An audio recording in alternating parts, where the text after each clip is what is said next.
Hello and welcome. This is the All 12 Signs video series for Mercury in Virgo, with specifically focusing on the retrograde. I will be reading for Gemini in this video. My name's Chloe. I work with card divination, astrology, and I channel energies through my body. It's just one of the ways that I channel, tapping into energies from different dimensions to help us heal, clear stuck energy, and open up portals between the cosmos and our conscious self and get in alignment with our soul's journey. In these videos, I focus on you, right? How is this energy? How is the astro weather showing up for you? This isn't about other people. It isn't about romance. It isn't about work. If those themes do come up, I do mention them, but I really do like to prioritize you because you are the most consistent thing in your life. The more that we understand ourselves, the more that we peel back the layers of trauma, limiting beliefs, the more we get to the root of our essence, right? Right underneath everything all. And that's when we get an alignment. That's when our frequency gets into an alignment with our soul's journey, right? So the more that we do that, the more we start drawing towards us situations and people that are more in alignment with that. The good, the bad, and the ugly, because, you know, so when we begin to integrate, which is what this is all about, when we're at peace with all the pieces of who we are, we don't shame, reject, hide, abandon any version of us, and like really sort of fall into a space of judgment and self-criticism. We like open ourselves up to all those different multifaceted parts of us. We are multifaceted, multidimensional beings, guys. It's the name of the game, integration. That the more that we do that, situations can show up that usually would have triggered us or usually have been difficult, and we can walk through it with more ease and grace, right? So the world is very complex. The earth energy can be very heavy, so it doesn't mean that things aren't going to come up that may be difficulties, but they tend to be rerouting you into the direction where you may have missed something. And that's definitely the name of the game with the retrograde. So I work with the whole house system. This is where each sign falls in the whole of the house. I really recommend, for those of you who know your natal chart and know your time of birth, look to the first house. This is the rising sign. This is where your ascendant is. This is quite a powerful house. So all the astrology for all the signs will link into that being in the first house. This doesn't invalidate you looking at any other part of your chart, your sun, your moon, your Mercury in this case, right? Go and look what sign that's in. Where is that sign, what house it's in, what themes of that house, and apply those themes to the messages that come through. It's as if that sign has now moved to the first house, but with all of the themes of your natal chart.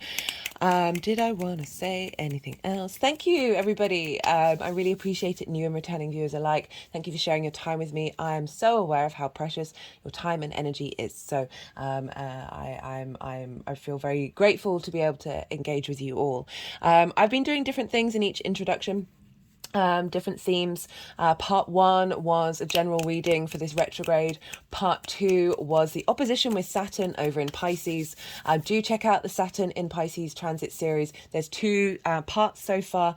There's the initial one, which was when Saturn entered, and also there's the retrograde. This is because this is going to be an opposition for the whole of this retrograde, and we haven't had this opposition in these signs for 30 years. So this is kind of like, whoa, okay, big deal. So do go check those out. Today's introduction, I'm going to be pulling cards for a specific aspect, and this is the day of the retrograde, and this is when Mercury is square Vesta. I've been talking a lot about this aspect in the reading so far. I think it's my favorite one, and just really getting really good vibes from it. Just wanted to mention as well, this is my road opener candle that I've been using for every Mercury transit video that I've done on the channel. This cracked open while I was doing some intense energy work in the Leo reading, and it very much felt like a channeled collective reading message that wasn't just specific to Leo. And obviously we have Leo, all of us have Leo in our chart. That I do recommend, if you feel like it, right, go and check out that reading, because that was quite wild, and the energy that I channeled was quite intense. So do go check that out. Is there anything else I want to say? No? Okay. Right. So I'm going to talk a little bit about Mercury and Vesta. So Vesta is an asteroid. And so she was a very powerful, since this card keeps coming up for the retrograde, getting the lay of the land. Right. So Vesta is an asteroid. And she's a goddess linked into the hearth. Okay, so that which we it's the inner home. It's the fire in which we sit around to keep ourselves warm, to feed to feed ourselves, to cook our food, to commune with and tell stories. And sorry, I'm just getting a bit distracted by the cards. So we've got the Five of Cups and the Five of Pentacles, both wanting to be in reverse with the Two of Wands. So very briefly, the Five of Cups is about grief, is about a state of lack, of looking at what has passed rather than looking at the future. And the Five of Pentacles is about not feeling supported, not feeling seen in any way, just really left out in the cold. And they're both in reverse with the Two of Wands, which is sort of saying there's a shift happening. We're getting the lay of the land with this Mercury retrograde. I'm gonna talk more about what that means in terms of what I've already been channeling with this Vesta Mercury square that's happening, and this is happening on the day of the retrograde. So Vesta, goddess of the hearth, right? She's Hestia in Greek. So it's Vesta in the Roman mythology and Hestia in the Greek. The hearth, where we sit around, where we commune with each other, we cook our food, we have light, we have warmth, right? It's the inner domestic flame. It's this sacred space of the coming together in the internal space. And Mercury, or otherwise known as Hermes, was the outer space, right? The moving around, the commerce, the traveling, protector of the travelers, protector of the merchants, this exploration and the connection and binding together of information when we go out in the world and we move, right? Mercury's the fastest moving planet. It really likes to move around and be in flow. Now, so Vesta, we see this energy, this feminine goddess energy linked into the hearth. We see it all around the world. This is just an incarnation of that, and it's a part of the greater tapestry of how the human beings connected to the world around us, right? So Mercury was the outer world and Vesta was the inner world, and it didn't matter back in the day. It didn't matter what like who you were. The majority of people would have an idol to Vesta and an idol to Mercury or Hermes and Hesta. And or at least an altar or a representation of honoring them in the home space, because Mercury represented the outer world and Vesta represented the inner, and it was this acknowledgement that the two are combined. And if you want them to be if you want either side to be in flow, you need to acknowledge both sides of the coin, right? So the extrovert and the introverted space, the yang energy and the yin energy is the yang of the outward motion, the direct action, the movement, the speed, and the yin energy, the night energy of cultivating, of restoring, of nourishing, of that engagement of contemplation in order to get an understanding of the context and the nuances of a situation, that strategy element, before you then take action in the outer world. So these two energies have been hanging around with each other, have been hanging out, been in the same domain for thousands of years, right? And I'm sure it's going back even further than that. But let's just stick to the immediate future rather than the cosmic future, because clearly everything, all these energies, all these archetypes come from a further back lineage for sure. But let's just stick to this current civilization right now. That these two energies have been hanging out loads. They're on the same team. They know what they're doing, right? They're familiar. They are kin with one another, right? They are people, energies in arms. Like they can be bound together in that union, as I said, that yin and that yang, that inner and the outer world.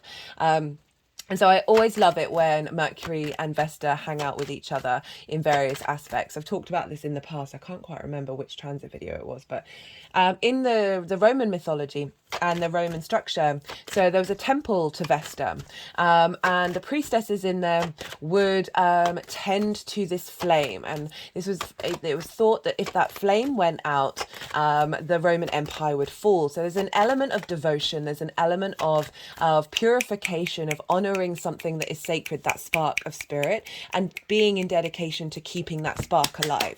And if we think about that in terms of the modern day, and we think about how does Vesta show up for you? Well, that's your internal domestic in space, right? The devotion to your inner space, wherever it falls in your chart. There's a real honoring, and it's not necessarily that there's a simplicity, but there's certainly a clarity that comes with Vesta of what are you going to devote yourself to What are you tending to on a day-to-day, but not letting your flame go out? Where is that flame, and where is that important to you? And also they would hold the contracts of the Roman people. And so there'd be the wills, business agreements, and they would hold them, and people would know that the contracts were safe there, because there was a lot of manipulation, there was lots of lies, there was lots of treachery in the Roman Empire, right? So say you wrote a will, and excuse me, say you wrote a will. I'm just going to pause for a second. So I just felt really called to pause the video, and then it turns out that that's when, so there's a shopping delivery, a grocery delivery turned up. I just thought that was so interesting, because I'm talking about that inner and outer world, that a messenger came and delivered food and delivered domestic stuff, while I am talking about Mercury and Vesta. Very appropriate. They're just sort of tapping around the heart chakra right now. So what was I talking about? I was talking about contracts, that the Vesta very much was holding space for the honoring of contracts so they don't get distorted. Mercury, and especially Mercury retrogrades, it is exchange of information, it is binding. Mercury is linked into binding things, and not being bound as well. Mercury, the energy of Mercury in mythology was a very sort of fluid energy, it was neutral energy. Right, so it's not on the day or the night team, and it's able to shift from the feminine and the masculine, right? But also this element of contracts, of exchange, like that commerce side of Mercury, of the message that kept getting channeled during the readings was, now this retrograde is a time of reassessing contracts, reassessing soul contracts that we've had, reassessing contracts that you've had in the way that you understand that Virgo energy. Wherever it falls in your chart. And now is the time with this retrograde is to go over clauses that are no longer serving you, that have essentially, or things that have been fulfilled, right? Contracts that have been signed, sealed and delivered. And now this is a time with the retrograde where we're going over things that we will be revisiting these contracts, and consciously or unconsciously, it may turn up very literally in your life, or it's more of a figurative thing that you're working on, of saying, okay, well, how do I reassess this energy? How do I look back on it and reflect on it and work out the nuances of what truly works for me? So this is an amazing time to be in devotion to the contracts that you have made in the past, and where are you at now, or what growth have you made now in order to bring in new contracts. And so very interestingly, with the cards that have come up so far, with that Five of Cups in reverse and the Five of Pentacles, these are all about change, okay? And so with the Two of Wands, that's more long-term manifestation energy, but it's about getting the lay of the land. It's getting the lay of the new land, of where you're at right now, and being in contemplation of it before taking on a new journey and moving forward. So really highlighting the fact that this is a time of reassessing those contracts and limiting beliefs that we've had around grief and scarcity. Both of those cards represent lack and represent a sort of stuck energy that we need to work through, and they're in reverse, so it is saying that this is a time of reversing those energies, of moving through them.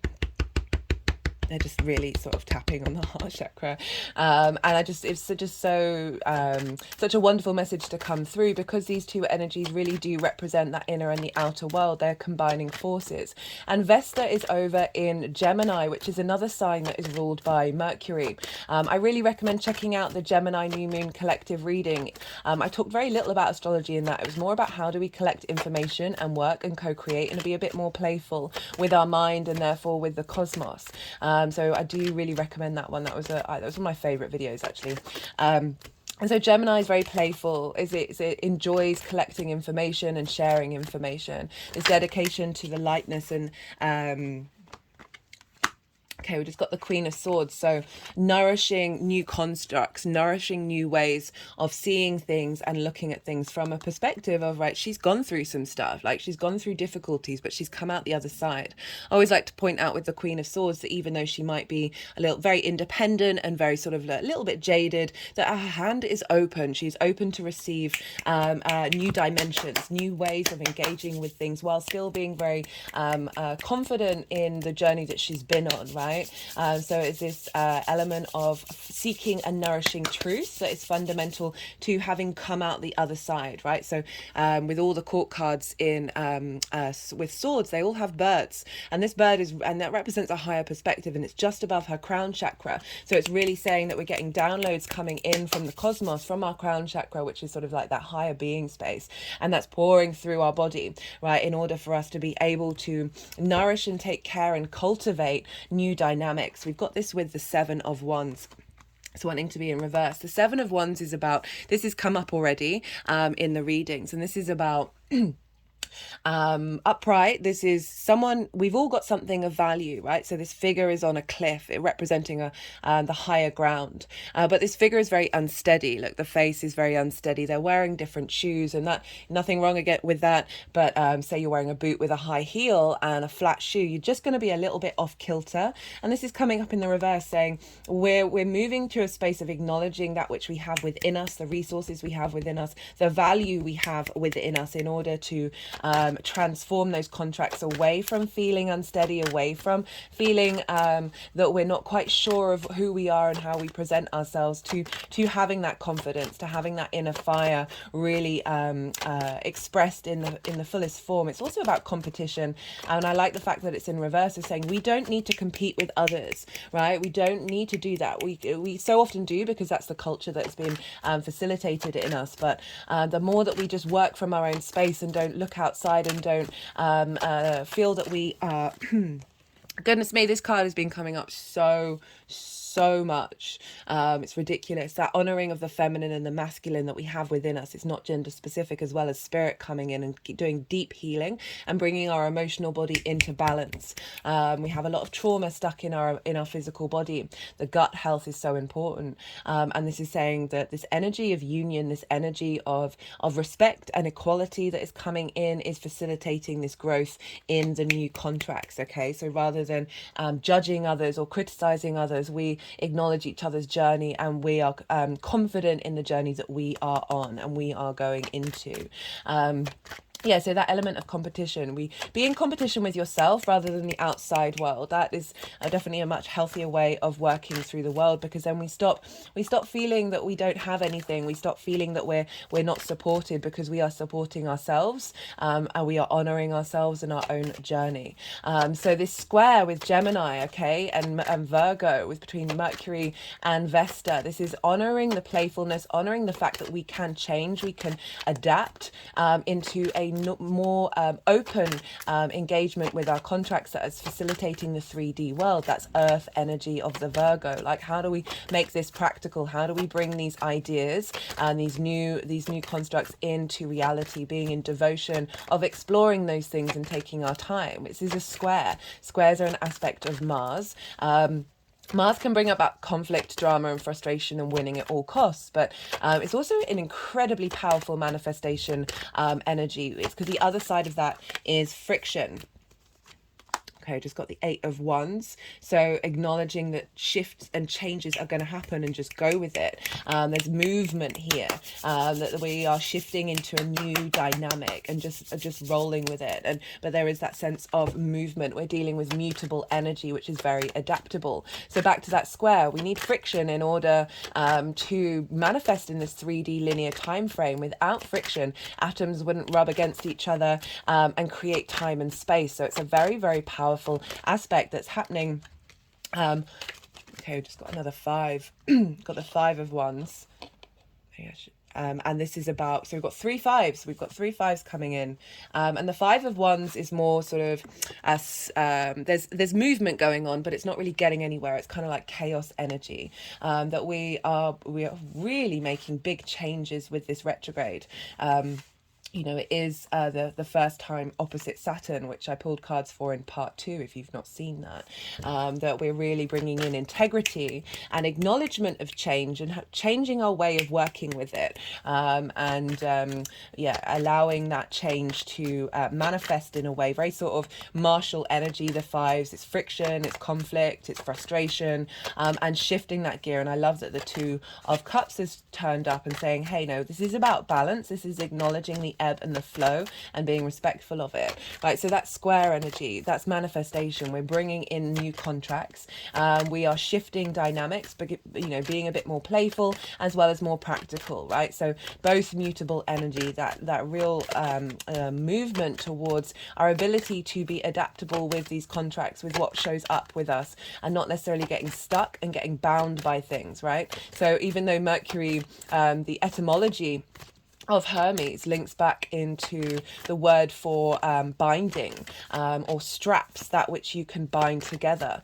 But so even though Mercury represents this element of binding information, of finding meaning in it and connecting it, it is also, Mercury's energy doesn't like to be bound. Mercury likes to move and be free. So we can still create contracts that do not bind us, in a way that is bringing up this conflict energy, this stuck energy. And so, yeah, really love this aspect between these two energies right at the beginning of the retrograde. So this is after the shadow phase, which we're in now. This is on the 23rd of August that we have this square that's activating a new journey, that we're revisiting and going over these old contracts in order to come out the other side renewed, and come out the other side with a revamp, and like not necessarily being so hard on ourselves, being critical, being judgmental, being critical of the world around us, and just finding peace, finding serenity. That Vesta energy, she does want us to be in devotion. She wants to find, there is an element of simplicity with Vesta. She does want us to be able to Okay, we just got the Hanged Man. So this is a sense of limbo. This is a sense of receiving divine wisdom. This is the Neptune card. Neptune's over in Pisces. So acknowledging that this retrograde, of the fact that it's in an earth sign, of slowing down. I suggested being in meditation, eating good food, trying to eat as less processed food as possible, because Virgo rules the gut, tending to your gut biome in order to tap into your intuition, trusting your gut. So we're getting wisdom in this time of this retrograde. We've got the Six of Swords, and the Six of Swords represents moving from one mental landscape to another. If you see here, there is choppy waters, and this figure is being protected and taking to calmer spaces.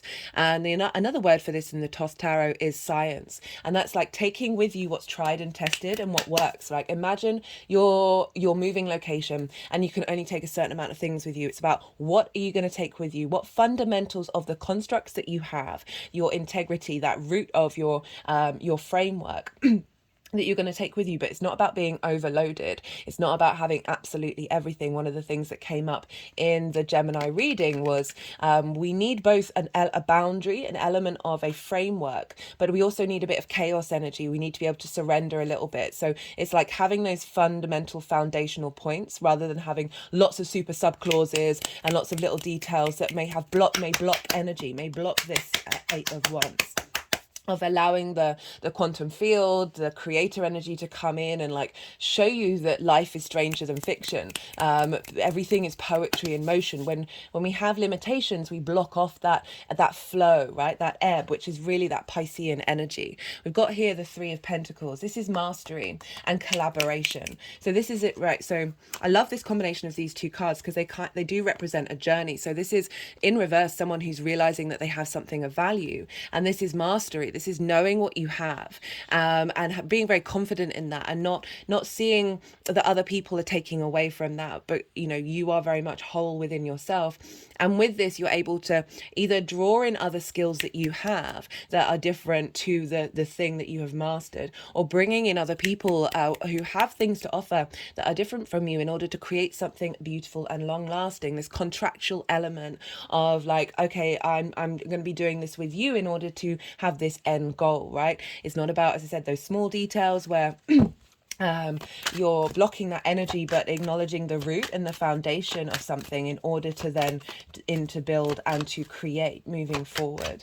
And yeah, that real sense of unity, that sense of collaboration that Vesta and Hermes are working together in order to facilitate our understanding of how we move through the world in a way that facilitates our expansion of the multidimensional being.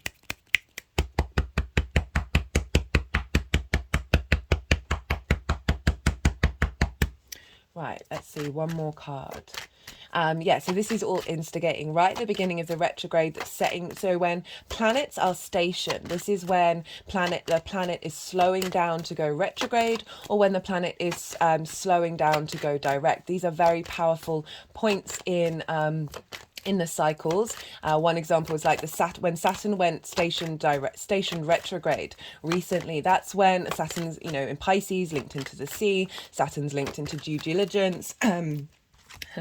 Doing noticing cause and effect. That's when the submarine blew up underwater, because they didn't pay attention to the details, right? They didn't, that Virgo element, that opposition of like, right, if you don't pay attention to the details and facilitate ease and growth in the 3D world, then something's going to happen, right? So the acknowledgement of the intensity of that very literal example of what Saturn did, but very figuratively how we can apply that to the world. This is this is the energy that's happening on the day of this square, of like, this is being seeded. We're going to get signals and signs, and that's going to ripple out into the rest of the retrograde. Okay, I asked for one card, but we've got two. We've got the Chariot and the Queen of Pentacles. So this is this figure is very confident in who they are. So building on this confidence, they understand all the resources that they have, but they're not trying to control the situation. Okay, so they don't have reins in order to guide the yin and the yang, right? So that Vesta and that Hermes energy, and they're able to move through life with that confidence, the good, the bad, and the ugly, and being able to facilitate change, facilitate movement, and open up. It also is the Cancer card. Cancer is ruled by the moon, another part of our intuitive space of how our needs are being met, right? That sense of safety that we have, that we're being called to have that sense of safety within us, rather than clawing at it and expecting it from the outside world, right? The more that we are in the Chariot mode, in that victory space, internally, and not getting affected by other people's opinions or situations, and still being true to the root of who we are, we're able to then nourish our 3D experience. We're able to cultivate the understanding that we are here in this 3D world, and this is a space of abundance and joy, right? Finding that joy in those little things. The Queen of Pentacles, very good at giving advice. So there's a sense of you knowing what actions you need to take in order to cultivate your 3D experience. Okay, I'm going to leave it at that. I really enjoyed that. Very appropriately, I'm going to be reading for Gemini, and so that's where Vesta is at the moment, and so really like the combination of that. Just felt very cool to do it today. So I will be reading for Gemini next. Be good to yourselves, be good to those around you, and most importantly, be well until we meet again. Gemini rising. How you doing, Gemini? For those of you just tapping into the Gemini energy, look to where Gemini falls in your chart, the house that it's in, the themes of that house, and apply those themes to the messages that come through. It's as if that Gemini energy has now moved to the first house, but with all of the themes of where it falls in your natal chart. In general, regardless of whether this is your rising sign or not, Virgo energy squares Gemini energy. I just talked about that in the part in the introduction, where I pulled cards for the square between Vesta and Mercury that's happening on the day of the retrograde. If you haven't seen any of the other introductions, part 1 is a collective reading for the general retrograde itself. Part 2 is a reading for the opposition with Pisces and Saturn and Neptune, and part 3 was what I just said. So this square energy, squares are an aspect of Mars. Mars can bring about conflict, drama, and frustration, as well as winning at all costs, right? It's a 90-degree angle where you've got two energies pushing against one another. This is where the stubbornness can come in. This is where, like, it's my way or the highway. And, squares, this is a mutable square. So they've got the same modality in common. So they're both mutable. So they both think the way of being mutable is the right way. That's where the conflict can come up.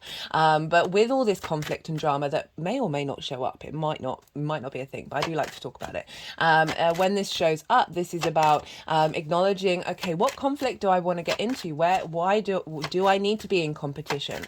Do I need to be in this drama? Is it important to me? What is it teaching me of why this is showing up, and what integrated energy is within me that I need to tend to and I need to look to? Right, very important teaching lessons we get with difficult aspects. It's a hard aspect. Hard aspects are conjunctions, squares, and oppositions, and so this is when things are very powerful energy. They can take hard aspects, there can be a few hurdles you need to jump over. It can, as I said, bring in conflict, but the other side of that is friction, and so we need friction, you know, that rubbing up against each other. My apologies. That we need that friction in order to create in this linear 3D time frame construct reality that we're very consciously aware of, right? Without friction, atoms wouldn't move up against one another and we wouldn't have time or space. So it's a very, very powerful manifestation energy. It does involve hard work or effort, or catalytic things happening in your life that are activating certain parts of you, and certain internal spaces.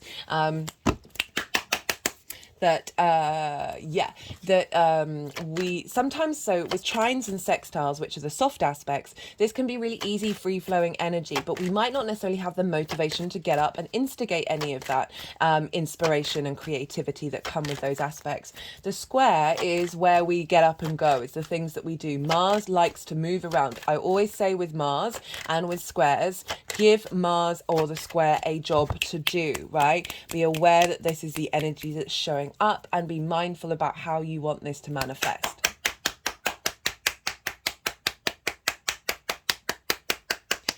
Mars is also very independent, and so this is why we get this sort of conflict energy, this sort of butting heads against one another, because, you know, people, you know, those situations or people think they're right and there's no compromise, right? So it's all about working with these energies in order so they can collaborate rather than bring about, you know, constant frustration. And it does take a little bit of effort, right? There's nothing wrong with hard work. It's how we look at it, right? I always find that,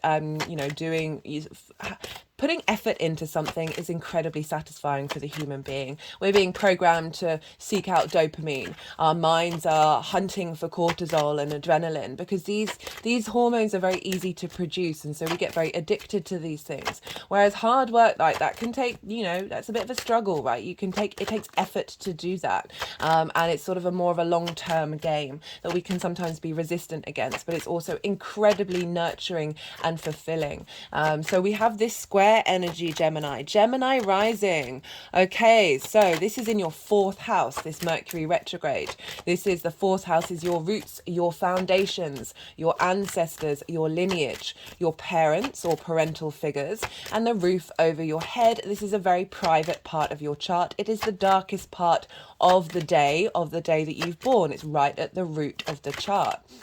And so this is also in an angular house, right? So you've got your Gemini energy, which is in the 1st house. This is how you embody your sun or your moon in your actions and your deeds, depending on if you've got a day or a night chart, your body, your appearance, your character, your vitality, and often how other people see you, because they see you through the lens of your deeds rather than that internal space that you have within you. I mean, it all depends on the nature of your relationship, but that's also an angular house. Angular houses are 1st, 4th, 7th, and 10th. These are the foundational cross of the chart that acts as a structure for the rest of it, right? These are very pivotal points. These are power points in the chart. So when we have transits here,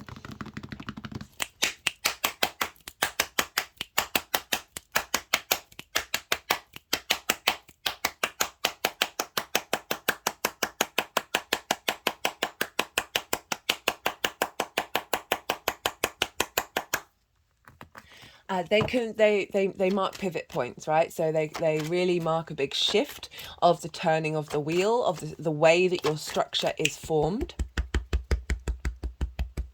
And so, as I said, this is in squaring in your 4th house. So there's an element of reviewing and revisiting your roots and your foundations. What contracts did you have with your ancestors, your past lives, your parental figures, right? That are no longer serving you, that need revisiting, right? Those trauma responses, those limiting beliefs, that trauma, there's a lot of trauma in the 4th house for a lot of people, because no matter what our parental figures do, they're going to mess us up in one way or another. It is their duty to wound us so we fly free.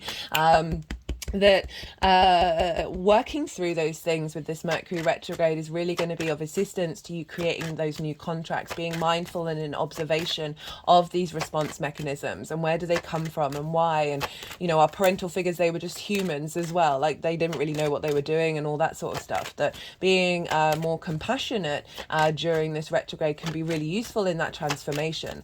Also, there's a lot of stuff linked into your ancestors, your lineage and your past lives, that we hold a lot of energy from them, that we are here to transform and break the cycles.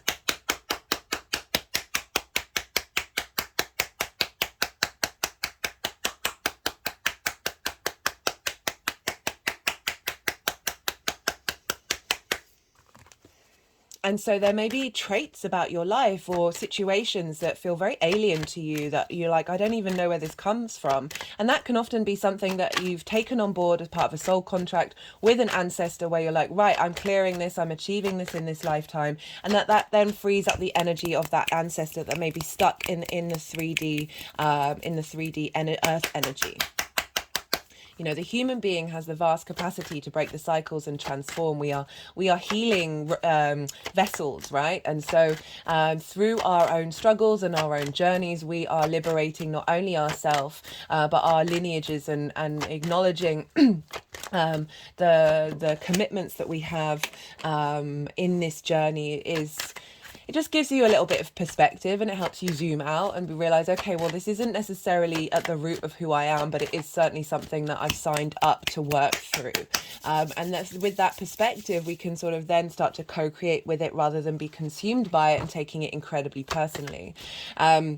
This is also a wonderful time of gifts and treasures being revealed to you from your ancestors, from your past lives, that are, we're you know, shaking up those contracts, we're shaking up those bindings that we have, and creating new ones.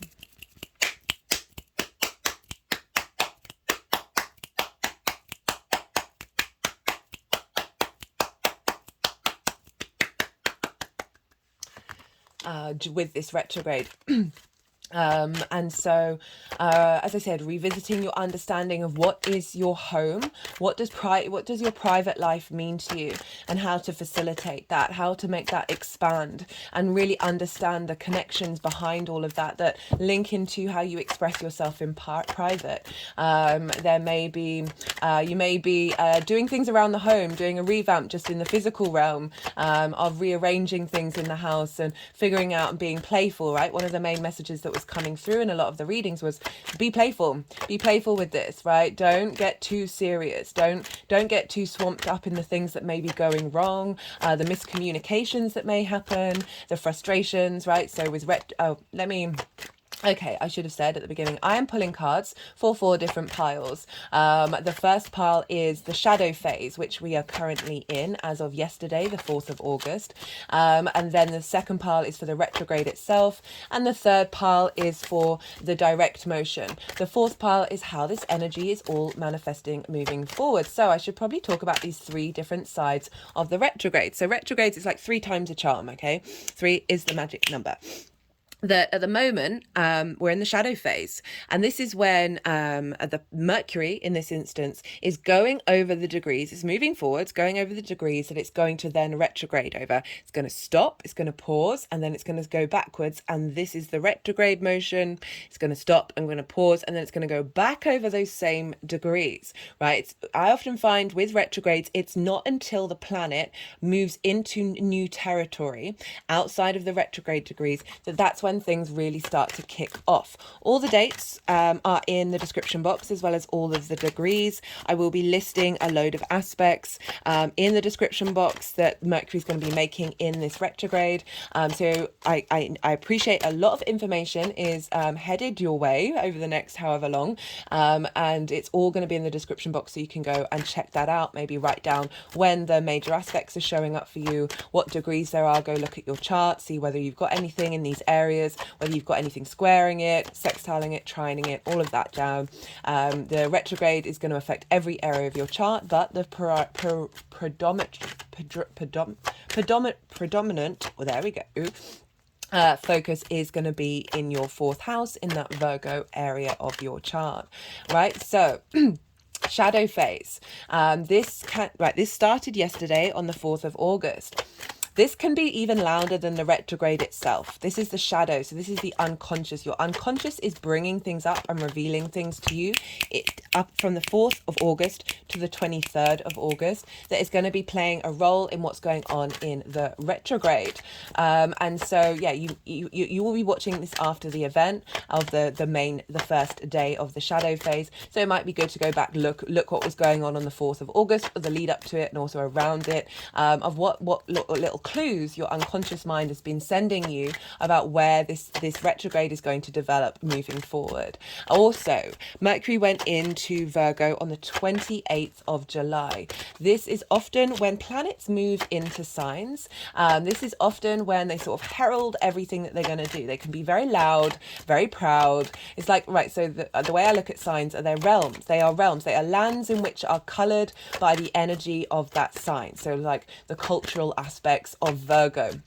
Those themes, what do they mean to you? There are generalizations and there are common themes that we have as a collective. There's going to be a certain personal way that you engage with it. And when planets enter a sign, they can sort of, they're like the ambassadors turning up at the gateways of the realm, letting in this case, the ruler of the realm is Mercury. So essentially the ruler of the realm has rocked up, right, and gone, hey, this is what I plan to do while I'm hanging out at home. Okay. And so that can be a really loud time as well when planets enter a sign, as well as at the beginning of the shadow phase. But throughout, right? So some transits, the shadow phase isn't that loud. Sometimes it is. It's going to depend on you and your chart for numerous different reasons. And so this is a time when, as I said, the unconscious mind is bringing up clues and hints. The more we're in observation of it, the more we can start to co-create and start to work with all of this energy in advance, right? And really utilize what's going on. If you don't, it doesn't matter, right? So I talk to a lot of people who aren't into astrology. I know their charts. They tell me about their lives. And then I'm like, well, that's exactly what the astrology is saying. And they're not conscious of it. They're not seeking those things out because of that they know the astrology. They are just being guided by that energy. And that energy is showing up regardless of their knowledge of it, right? So I never like to leave anyone out and say that, if you're not doing the work, it's not going to show up. I just feel that when we do the work, we can add on and start to co-create, right? That's the point of it, right? Rather than getting swamped in it and thinking it's going to be forever, especially if it's a particularly difficult transit. So that's the shadow phase. And this is, as I said, this is happening until the 23rd of August. So, working with our unconscious space of those needs, that the way that we communicate at a real root. My head's just sort of rolling back and moving back and forwards, like right at the back of the spine, of the back of the head. Had an energetic release.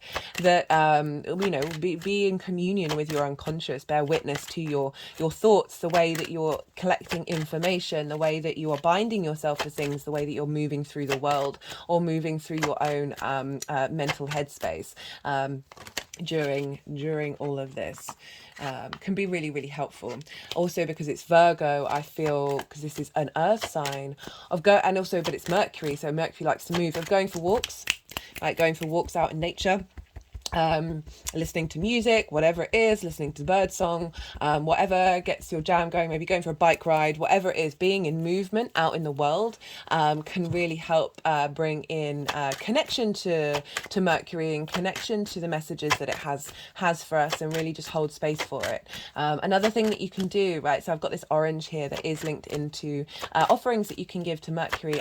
I'm probably going to do an introduction where I break down the mythology of Mercury as well as what the kind of things you can do, but if you don't have time, orange is a thing, but also crossroads. So crossroads represent a decision-making time based on the information that you have, right? And sometimes we can struggle making those decisions. But also that's where Mercury lives, this space of fluidity, this space of mutability, where any route is possible, and what adventure are we going to go on? As well as like, okay, with everything that I know, what's best for me? So this can be a really good time to go and spend at crossroads, right? Go stand at crossroads, particularly on Wednesday, because Wednesday is Mercury's day, and just say, hey, I'm here, hey buddy. That's how I talk to them, like just and see what comes up in that space. Right, okay, let's zoom back. Right, so the retrograde itself, this is from the 23rd of August to the 15th of September. And this is when we are going to be revisiting things. So I like to look at retrogrades in several ways. This is an opportunity for hindsight. This is an opportunity to revise and to revisit things, get the small nuances, things that we may have missed if we had gone on direct action. So I think about how if you walk to somewhere that you've never been to before for the first time, you're spending a lot of time digesting the information around us. We are meaning making machines. We figure out patterns everywhere we go in order to survive and also thrive. But when we're going somewhere new, we're like absorbing everything. Am I taking this way? Do I need to cross over here? Maybe looking at your map a lot. And it always feels like it's a little longer. It always feels like it's taking a little while. And then on the way back, this is when you're more in flow, right? You still haven't, it's not like something you've done regularly. It's also about, say, going to a new going to an event that you've never been before. You might be a bit nervous. You don't know where everything is, don't know what the protocol is. And then the second time you go, it's just a little easier, more familiar with it.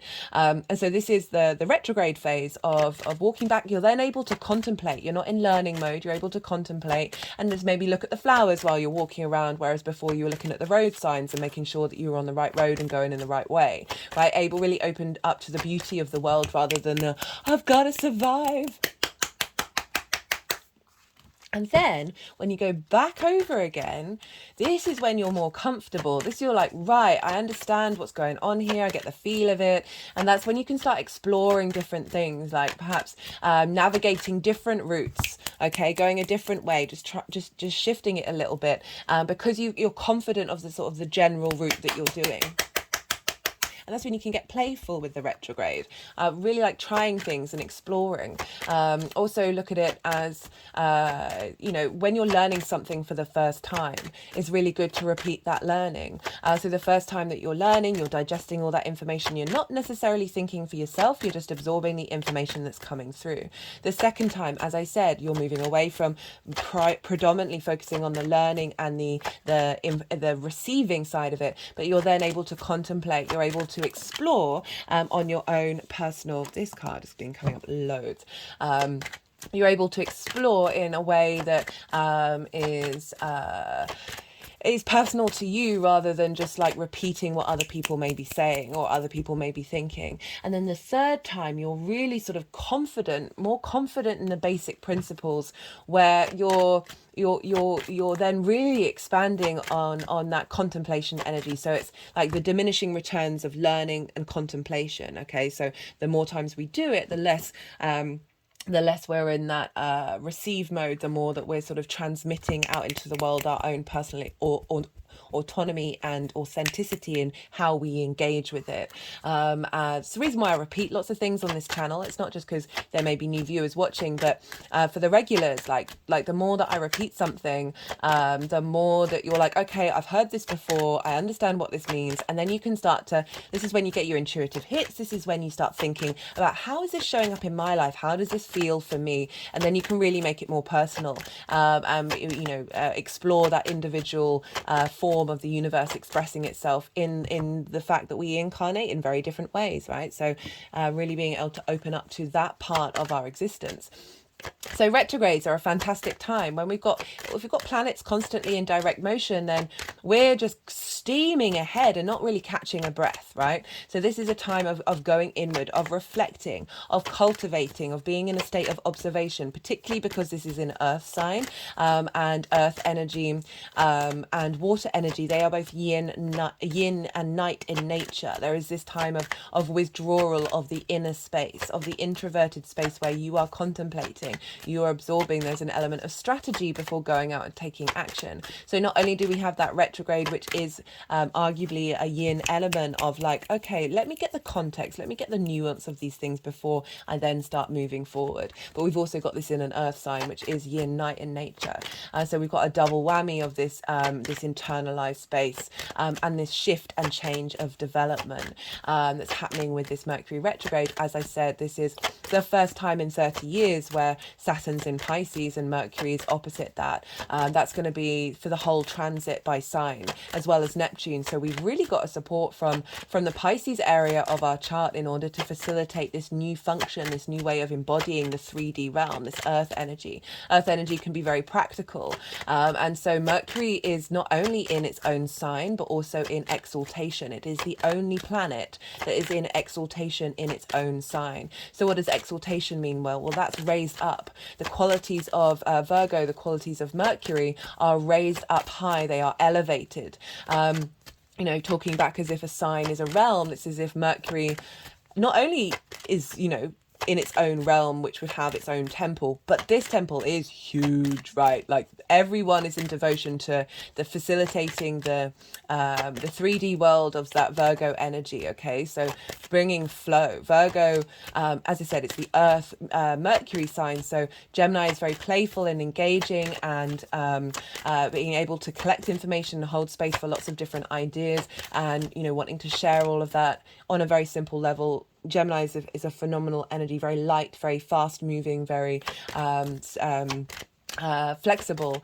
That the Virgo energy is earth, right? This is, how does this facilitate the 3D realm? How does this bring structure, right? How does this bring a solidity? There's a commitment and loyalty to earth energy. Like it's slow and cultivating in order to give us that sense of safety and give us that sense of structure as we move forward. But it's a Mercury ruled sign, so there is movement here. That's why I'm saying, like, bringing flow into the 3D, seeing blockages, particularly around trauma or health issues that can be unraveled.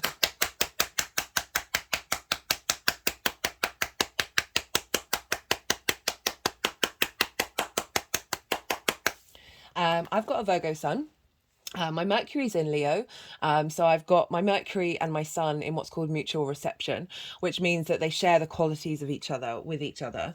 And I can, when people are talking to me or through their actions, I'm just very aware of the root of the trauma, of a lot of miscommunication, or why is someone saying in that way, what's blocking them from being able to feel comfortable and at ease in this 3D world. So I've used my social connection and understanding of that in order to facilitate, and then I'll say things or do things that help bring peace to other people's state of mind or state of being. Just generally, like, you know, I spent a lot of my life helping others and facilitating others. It's something that I've had to rebalance and make sure that I'm prioritizing myself as well. My hand has just gone over my heart chakra, but I just find it really obvious, like when I'm engaging with people, like it's one of my favorite things is to hang out with a stranger and then like be like, how is all of this connected? And you know, obviously doing whatever I can in order to unravel stuck energy. Right, so it's that practical use of flow, right? And so Mercury likes to move very quickly and doesn't like to be bound. So that need for energetic flow is such a priority for Mercury. And with Virgo, it is often linked into the healing modalities, into food, of nutrition, as well as editors and engineers. So being able to see where things are wrong and being able to find a more flowing energy, that editor energy, engineers being able to fix things in the 3D world, and that healing modality, right? Virgo rules the gut, right? The more that we understand our gut biome, the more that we look after it, the more that we're in flow, the rest of our body's in flow, and we're not inflamed. Okay, so when we have gut issues, we get inflammation, and inflammation causes, I think, 90% of disease. So you know, and that's the scary thing about processed food and sugar and all of this stuff that is getting pumped everywhere, stuff in the water, all just the fact that we don't really get any nutrients from a lot of shop vegetables because they've been sitting in cold storage for forever. That, like, there's so many things in society that is intentional is a strong word, but so many things out there that are blocking our ability to be in harmony with our physical body. So rather than Taurus, which is that personal response to our senses, and ruled by Venus and more of the pleasure principle, the Virgo earth energy is about flow in the physical body, is about bringing harmony and health, like focusing on the nutrition side of it rather than that's tasting nice. Finding new structures and new health routines and the way that you take care of your body in your home life can be a really good thing with this retrograde, instilling new ways of communicating with your physical body when you're at home, and tending to your flow in the home space, as well as That's why I just feel like the ancestors are coming through and going to be providing support and messages that help unblock energy that's stuck within you and help relieve that inflammation.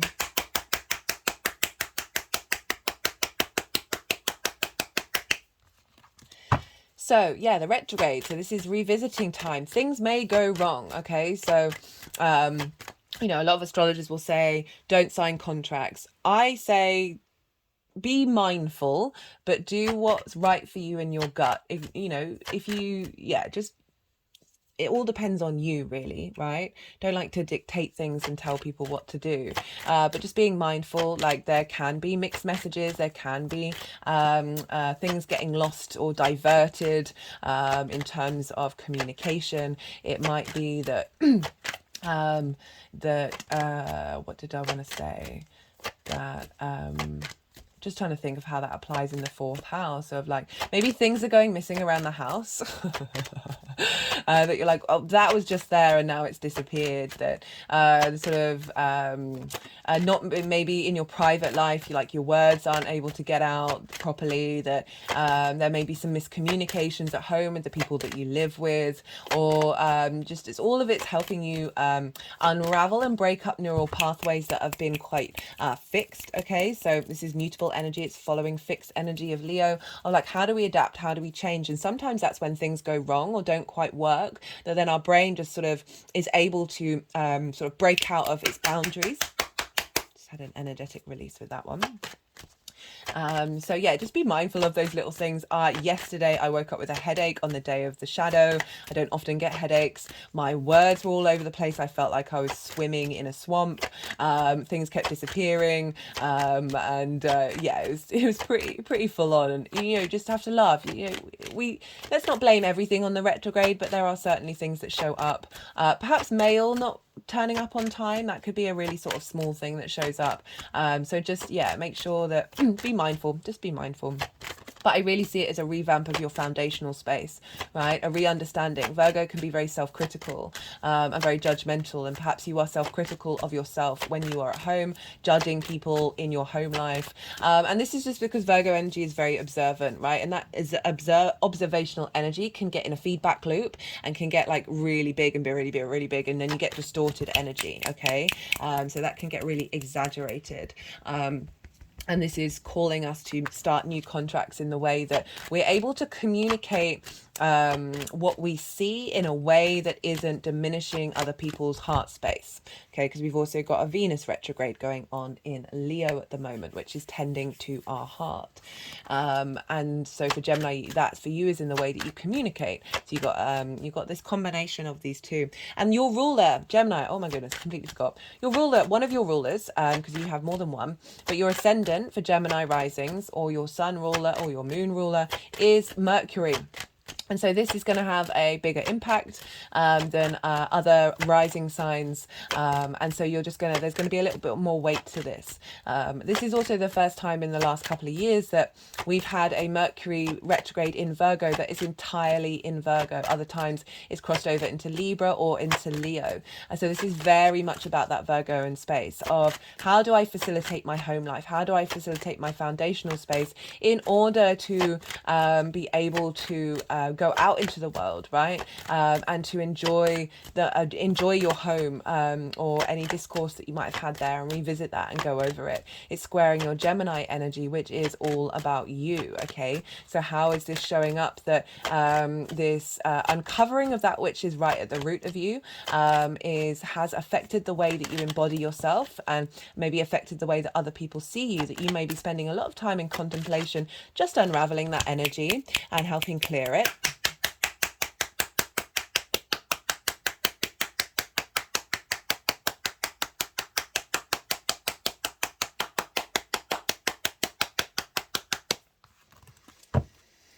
So on the 15th of September, Mercury will then go direct. So this is, as I said, this is when we're sort of, we've got the lay of the land, and now we're starting to take action. Things are a bit more in flow. However, this is still going over those same degrees. So there's still an element of, we're putting that third time's a charm part of it on top, where we're now really able to contemplate, what are we getting from this? How are we evolving? How are we moving forward?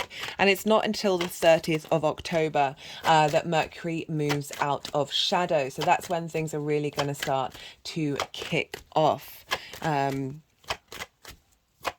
Okay, now, look to where your Mercury is. Okay, so look to it in your chart where your Mercury is, the sign that it's in, the energy of that sign, and also the house that it's in and the themes of that house, because that's going to be showing up for you in this transit that's going to be very personal to you. Okay, it just had, so it just made me think of having Mercury retrograde in the fourth house means like this could really help you go over and revisit a project that you may be doing, that you can then spend time in your home space working on that. Right, so Mercury retrograde people, very intelligent, right? There's this ability to get into the nuances of things and get to the depth of something. Like Steve Jobs had a Mercury retrograde. There are other people as well that I'll probably talk about in one of the introductions. But this element of that, it just takes sometimes a couple of times in order to get the magic to come through. But once you realize that, and once you sort of surrender to it, like after a while, you're going to really be able to kickstart the ability to communicate. So this is a great way of looking at something, maybe that you've got a project in whatever area of your life, that spending time at home is going to bring in wisdom. Right, an understanding of, okay, where do I want this project to go? Like getting really creative with it, but also getting that editor vibe. So say you're writing something. I mean, editing isn't just about writing. This can be editing videos in your home space, editing a paper that you've written, or whatever it is. This is a great time for being able to find those small details and understand, where is there blockages? Where is there something that isn't bringing something into its full glory? Just had an energetic release with that one. Okay, so I'm going to run through some of the key aspects that is going on in this transit. All of them will be written in the description box. I'm hoping to get that up today.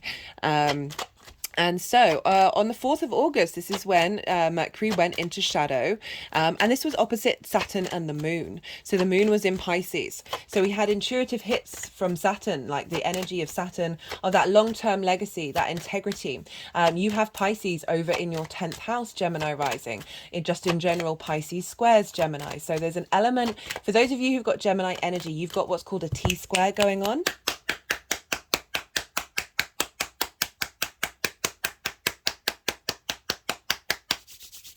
And so a T-square is made up of an opposition as well as a square. So this T energy, right? And what you want to focus on is where the T is. And so that's you. Like, how are you embodying these things? How are you getting playful with it? You've got Vesta there, Vesta in your sign, devotion to yourself, devotion to the way that you express yourself. And so there's a lot of manifestation energy with a T-square, of like really being able to bring three parties into this, right? Your 10th house, which is your life purpose, right? Your North Star, your guiding energy, right? That pole star of that which pulls you forward, right? It's also linked into career. It's linked into reputation, how the big outside world sees you. It's also linked into bosses. So we've got Saturn there, helping bring you integrity in the way that you work and where you're headed. If you haven't checked out the Saturn in Pisces transit series, I do recommend it, because for you, Gemini rising, that is on an angular house. And so angular house is very pivotal. And so there are two parts of that series. There's the first part where in all the introductions, I break down the general themes linked around Saturn, Pisces, Saturn and Neptune, Saturn and Jupiter, because Jupiter rules Pisces. And then the second part has been about the retrograde. So there will be videos for each stage of that Saturn journey, which is a 2.5-year journey. And so this is the first time Saturn's been there in 30 years. So this is a real giving structure to the magic. And it's just gone over my heart chakra.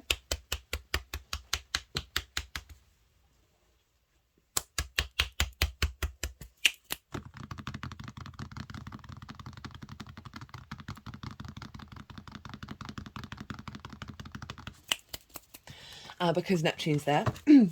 And so Saturn is all about due diligence. It's about cause and effect, wants you to be integral, wants you to work with your authority from a foundational place. And this can bring up limitations and frustrations, okay, separations, that opposition is one side and the other. And it's always calling us with an opposition to find balance in the middle and allow those two energies to work together and create something beautiful. And so Saturn's there giving you a sense of dedication and commitment and authority in the way that your career is or where you're headed, right? It doesn't just have to be career. I've been using the example of say your desire is to have a beautiful garden, and you're cultivating every single inch of it in order for it to be in complete flow. That's your life purpose. That is the thing that gets you out of bed and strives you forward.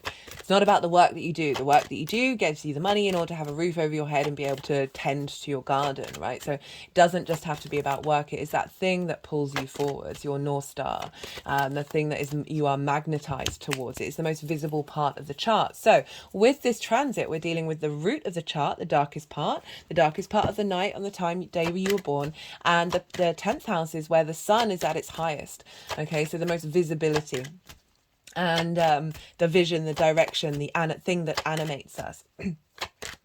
And so it's this combination between Saturn and Mercury is really strong in Virgo, right? Exalted. That's not how you say it. In exaltation and in its own signs, very, very strong. So with that opposition with Saturn wants you to think about your long-term legacy. And so the combination of these two is Mercury saying, hey, I'm going to figure out the details. I'm going to reevaluate the contracts in order for us to facilitate your long-term legacy of where you're headed.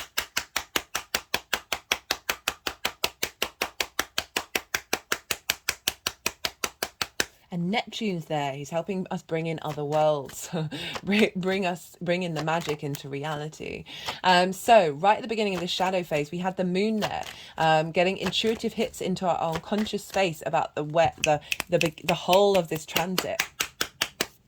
For me, what was going on these days was, so I was reading tarot, and I would think of a card, and then that card would turn up, and that isn't necessarily the way that I channel, right? That's not a prevalent thing. I know other channelers who do. That's not very common for me, and that was happening around that time of that communication with magic, and finessing skills and updating skills. So Mercury is very much this where we collect information to create skills, and so you may have had some hits around then. Even if you can't remember, it's not saying that those things aren't going to manifest. It's just like they're just clues to help us say, oh, okay, that might be where we're headed. And so with that, we've got this really beautiful empathetic energy of Pisces, of like that duality of being able to hold space for lots of different realities within the whole, right? Bringing in the magic and the mystical into the 3D, into the fourth house. So saying, okay, we can be practical, but we can also be magical. Okay. And that's really honoring that opposition, and Saturn is giving structure to that and finding power within that and authority within it, and integrity in the way that you are striving for where you're headed and bringing that into your home life. So maybe you may be learning something at home, you may be revisiting and going over an idea, a project, a course that is facilitating where you're headed. Whatever it is, there may be projects that are part of where you're headed and what you're doing.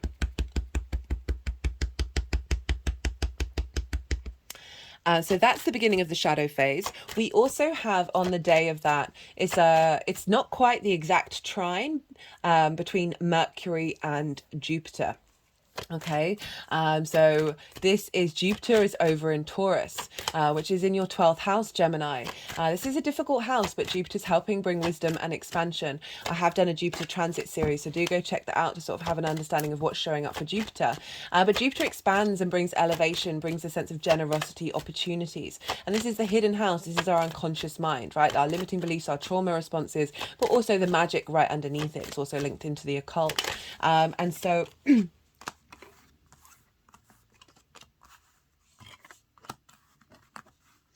And I'll just move this down a bit. And Jupiter is providing wisdom and understanding of that is hidden within you. And this is trining your 4th house. So lots of downloads coming in when you're in a state of rest. Your 12th house can be a state of rest, of inner space, into that 4th house of, say, what's been blocking in the unconscious mind is getting transformed and revisited, and contracts are being shifted in your home life, in the roots of who you are. Because a trine wants to elevate, wants to bring wisdom. You're the same element and you're the same modality, right? You're the same element and you're the same nature. But Taurus is fixed and Virgo is mutable. So this element of Jupiter expanding that which has been fixed, and helping transform that through the mutability of Mercury, of like, okay, how do we shift those foundations that isn't blocking our ability to expand? On the 9th or 10th of August, depending on where you live, this is when the exact trine to Jupiter is going to be. So this is going to be like a power. We're going to feel this in the lead up, and we're going to feel it afterwards. And Mercury and Jupiter are playing a big role with one another. I'm just going to have to pause. I need to hydrate for a second. So Jupiter is providing wisdom and support to the foundational roots of who you are, and helping Mercury navigate that wisdom and communicate it in everything that's coming up during this transit. On the 16th of August, we have a new moon in Leo. The reason why I'm mentioning it is because Mars is in Virgo. And so what's going on with Mars is being impacted by what's going on with Mercury. And so Mars is trining Uranus on this day. I will be doing a lunation video on it. I'll be pulling cards for that moon. That moon is pretty wild. And so we've got Mars trining Uranus. We've got a lot of independent energy for this transit. Uranus is the oddball of the universe. Its axis is the opposite of everybody else's. Its north pole points towards the sun, and all its moons are retrograde. Uranus is happy and confident in its expression of its individual self. Right, it wants you to do that too. Uranus can come along and disrupt everything if you're not waking up to what really serves you. Okay, right. So it happened to me. Uranus shook up my entire life because I wasn't addressing it. I wasn't able to make that step for myself. I felt very overwhelmed by my existence and couldn't break free. And Uranus helped me break free. I call Uranus the chain breaker, the clearer of paths. And so this trine with Mars is really bringing in motivation and drive in us being able to be our unique form. This is in Taurus, the hidden magic of who you are, the uniqueness of who you are. Uranus moving through your 12th is really prioritizing you acknowledging your own unique magic, right? And being able to bring that into the actions and motivations and drives that you have with Mars. And then that is being influenced by this retrograde of, okay, how do we get our motivations and drives in a line with this revamp that we're doing in the roots and foundations of self? And then on the 23rd of August, this is when Mercury is stationed retrograde. So this is a very powerful day. And on this day, the sun will have entered Virgo. Now, this is a huge pivot point in the retrograde. So the sun is in Virgo at the day that Mercury stations retrograde. And why is that important? Well, when the moment the sun moves into Virgo, this is when all of the chart is now being governed by what's going on with Mercury. Okay, so there's a chain of events. Pluto is in Capricorn, ruled by Saturn. Saturn is in Pisces, ruled by Jupiter, along with Neptune. So Neptune and Saturn are in Pisces, which is ruled by Jupiter. Jupiter and Uranus are in the sign of Taurus, which is ruled by Venus. Venus is in Leo, right? Retrograding. She's doing her thing. And she is in the sign ruled by Leo, which is ruled by the sun. And so and Mars is in Virgo and the sun is in Virgo. So they're all being ruled by Mercury. And so therefore all of those planets are all of those planets, and therefore all of the signs that those planets rule are being governed by Mercury. The only time this won't be the case is when the moon is in Cancer in her own sign, and therefore not bound by Mercury. Everything else, all the asteroids, all the astrological points, absolutely everything is being governed by Mercury from this point. And this is the day of the retrograde. This is powerful stuff. All eyes on this retrograde. Just absolutely phenomenal. So like Mercury's in its exaltation, its energy, and the Virgo energy is being raised on high. And that is what the energy is feeding into this retrograde. We are being raised up high, and every part of our chart is being governed by this revamp, right? This Virgo energy of wanting to facilitate the 3D world and our engagement with it in our social environment.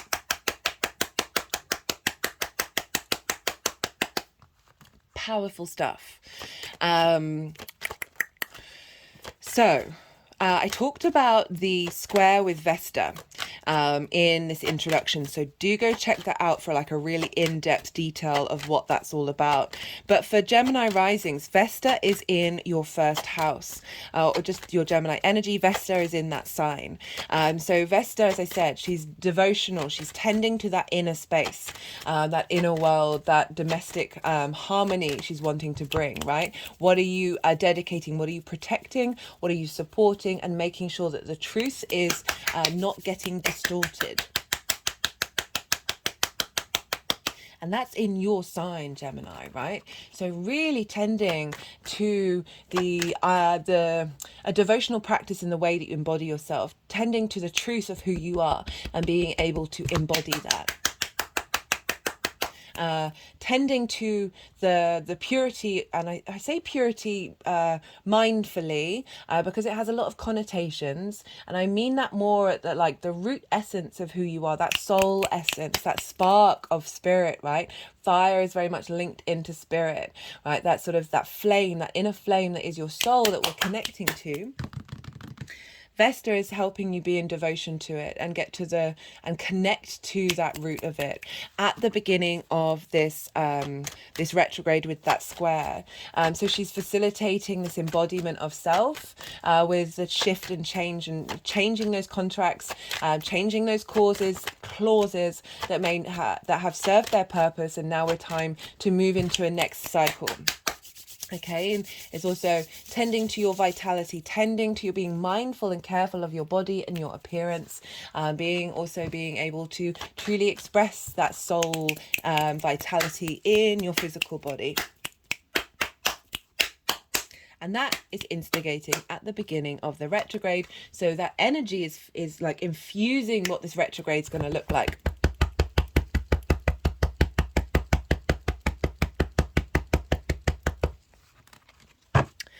The moon is over in Scorpio on this same day. This is sextiling that Virgo energy.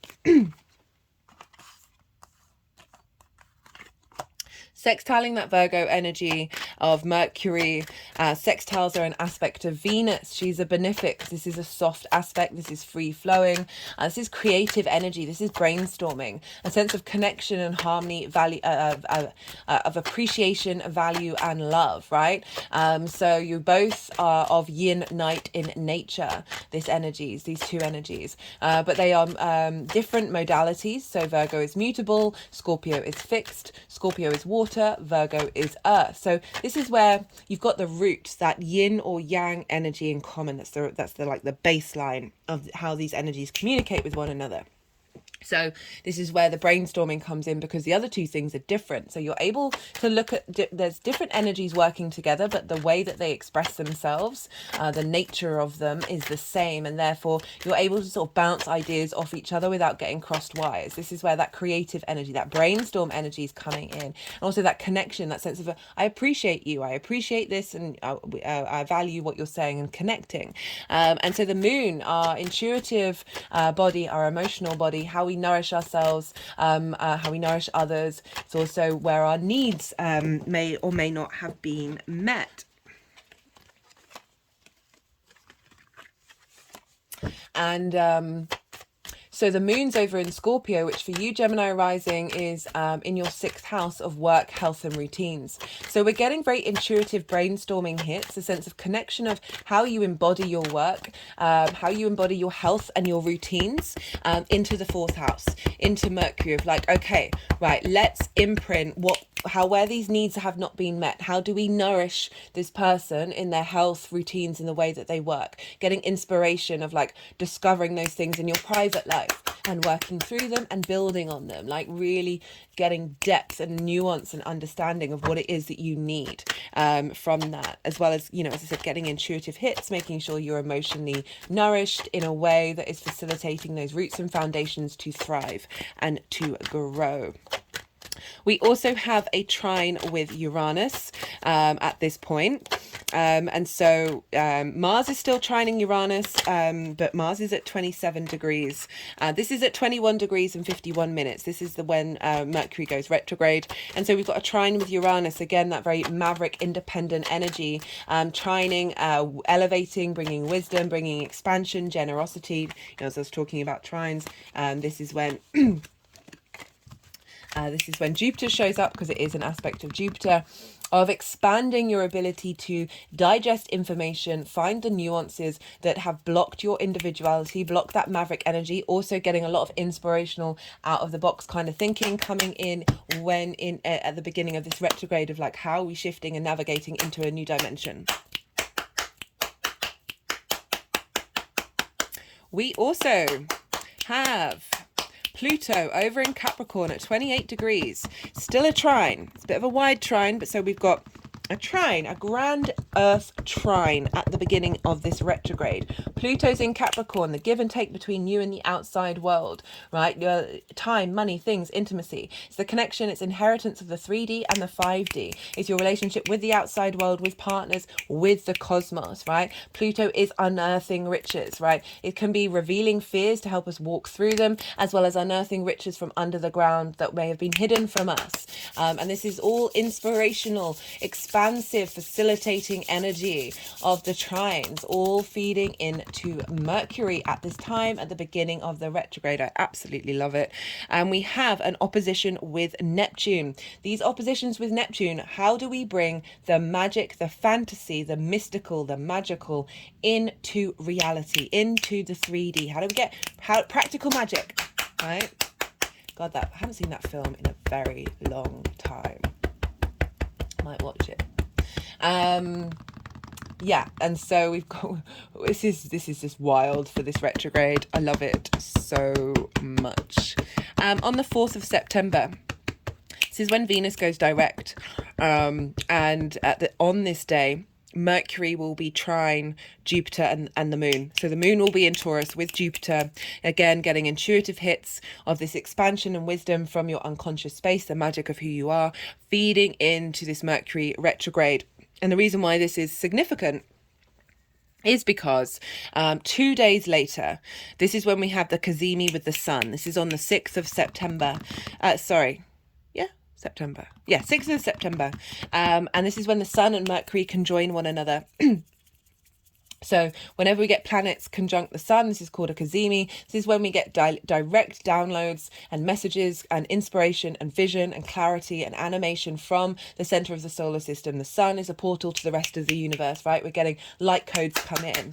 Right, this is a very powerful point for any transit.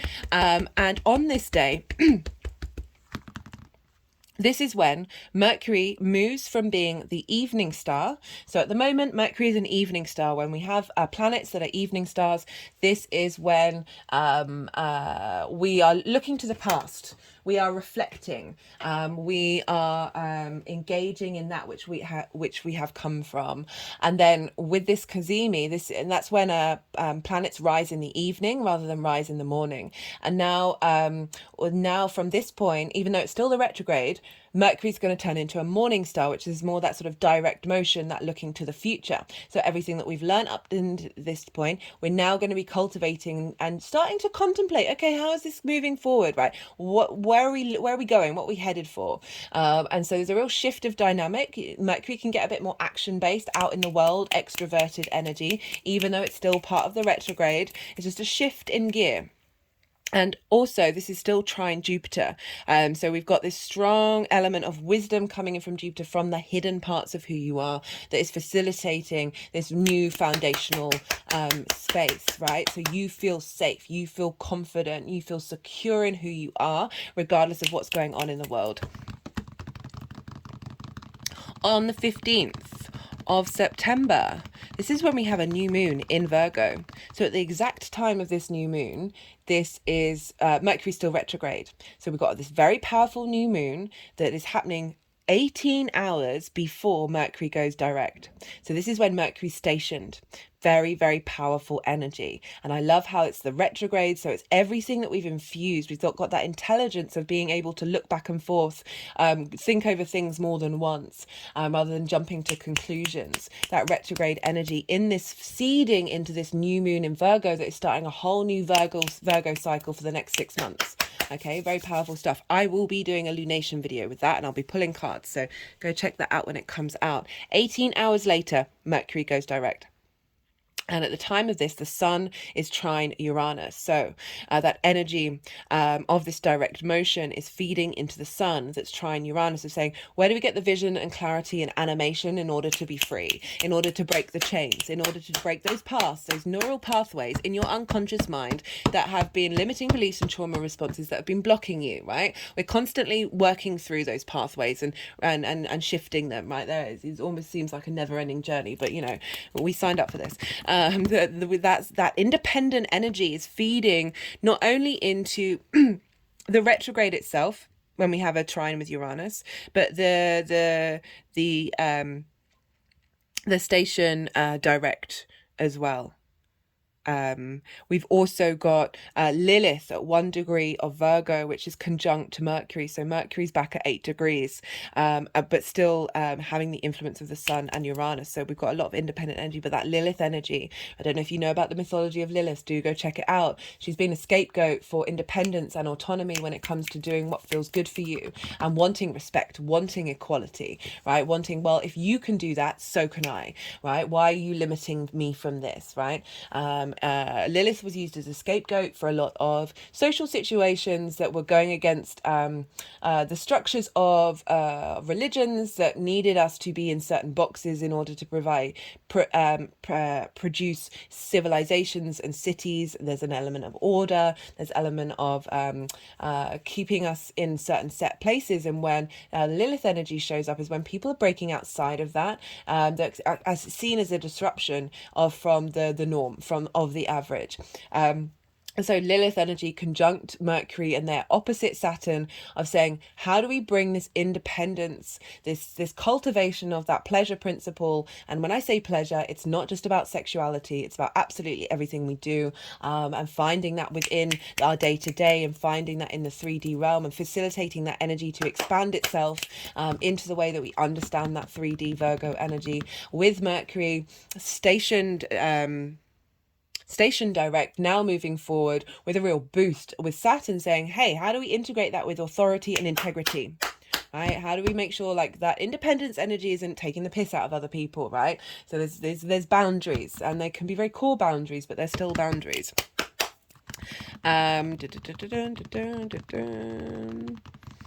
30th of September, this is when Mercury moves out of shadow. So whereas before the sun was trine Uranus at the station direct, now we have Mercury trine Uranus out of shadow, as well as opposite Neptune trine Pluto. So the same energy of when we went retrograde back on the 23rd of August, right? Now we have this same boost, right? This independence, this magic, this transformation, this magnetism and power of Pluto with the, Neptune. I did the research for the Saturn in Pisces video. Like Neptune's linked into the film industry because it's about bringing a different reality into your own. Okay, this acknowledgement that all the dimensions exist, everything all at once. that the films that have been really, really popular since Neptune has been in Pisces are the Marvel movies, right? So what are the fundamentals of the Marvel movies? Bringing people from different dimensions, different realities together in order to work together and save the world, save the universe even. So very sort of Neptunian idealistic energy, tapping into magic, tapping into multiple possibilities, but that collaboration of Pisces are all within the one, like instilling this forward momentum. Also on this day, we've got some really powerful aspects between Venus and Mars and the nodes and the moon, right? So Venus and Mars rules the nodes at the moment. Do check out the nodal series if you want more information about that. Venus will be conjunct Juno, which is linked into commitment, your ride or die, and she'll be sextiling Mars, that connection, that harmony energy, that creative energy, that sense of appreciation with Mars, which will be conjunct the South node in Libra of what are we refining in our social dynamics from our heart space, while the moon is over conjunct the north node, our intuitive hits of where we're headed. Very powerful energy. I really think I might do a little short transit video on that particular energy because it's wild. Right, so on the 2nd of October, this is when Mercury leaves into Libra, and it's ending with an opposition with Neptune and the moon conjunct Uranus. So we've got a real boost of the moon and Uranus again, that independent energy while still being part of a collective whole. Right, I've said everything that I've needed to say. They've put the deck down ages ago, so obviously all the cards that have wanted to come out have come out. I'm going to go quiet. You've just had the yang day side of the reading where everything's extrovert, stimulation, go, go, go, taking action, run, run, like go fast, fast, fast, fast, fast. So much information, right? I get it. All of it's in the description box. Well, not all of it, but the key points, key details. This is when you can digest it. So we need our action and we need our rest. We need our day and we need our night. So we'd have the day side of it, the action based, and now we're going to have the quiet time, the rest, let it all digest, and then soften your mind and see what intuitive hits are coming up for you in relation to this transit, and just let it flow through you. I also go quiet because the energies are going to want to do some energy work. And then they're going to move the cards around. And when they move the cards around, that's when I have to soften my mind and let them move through me. In order to, it can be difficult to channel, think and talk at the same time while moving the cards around. So do bear with me while I'm doing this. I will come back round and I will start talking about all what the tarot has to say in relation to this cycle of Mercury being in the sign of Virgo.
Just zoom in a little bit.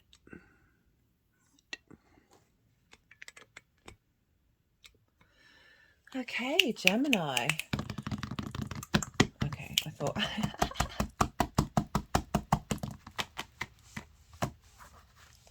So, for the shadow phase, you got some difficult energies showing up. Not surprising. This has happened for a lot of the readings, because it is the shadow phase. It's bringing up that which is in the unconscious, where our needs haven't been met. Limiting beliefs and trauma responses that are formed from our very early years, but are also kick-started by our natal chart. It is the first limiting belief that we have. It also has blessings as well as difficulties, and then we go and manifest that out in the world, because that's the imprint that we have in our unconscious mind. Right. So the fourth house, as I said, there's a lot of trauma there. There can be a lot of trauma there, whether we're conscious of it or not, right? That we've got the Nine of Swords, we've got the Four of Cups, and we've got the Ten of Wands. Ten's a very karmic energy. The Nine of Swords, so I can totally see why having Virgo in the fourth house would be this energy, right? Sometimes Virgos, they're just seeking out things to try and think about and try and fix, and in that way it's kind of like seeking out problems. And that can lead to like feeling, oh, there's 9 problems I've got to deal with now, because you put your awareness on them, and that sort of weight and responsibility of that overwhelm of can't fix it all, can't do it all. This is anxiety, this is depression, this is sleepless nights. So our minds are addicts. Apologies, regular viewers, you know I talk about this a lot. Our minds are addicts, okay? So they are addicted to the hormones we produce, from the feelings that we feel, from the things it says or shows us, okay? So your mind is after a quick fix, and cortisol and adrenaline, as well as dopamine, are really quick, easily accessible hormone responses. So this is when we can get stuck in a feedback loop of worry, right? Because your mind will get that fix and then will keep feeding you things over and over and over and over and over and over and over again. And this leads to that feedback loop of addiction in terms of those hormones, which creates this darkness, right? When we're flooded with cortisol and adrenaline for a long period of time, we stop thinking. We stop actually being able to think properly, right? It's a numbing. It's a numbing of the brain. I always say when this card shows up, look to the roses. Try and find that moment to break that cycle, and be mindful of it, and make an effort of finding those things as often as you can in order to cultivate your mind, finding the joy, finding that serenity, and seeking that, and then craving that rather than craving the anxiety and the cortisol. This is also linked into the home, the private life. So things coming up in your dreams, worries, situations, unconscious response mechanisms that are showing up when you're in your private are going to help facilitate and help you understand what's being cleared out, right? I'm just clicking around my third eye. We've got this with the Four of Cups. The Four of Cups is comparison is the thief of joy. They're looking at the Three of Cups. The Three of Cups is all about harmony, celebration, in union with others, appreciation. And this figure is looking at it saying, but it's not moving. The figure's just sitting there. It's not making any steps towards it, saying, that's not what I have.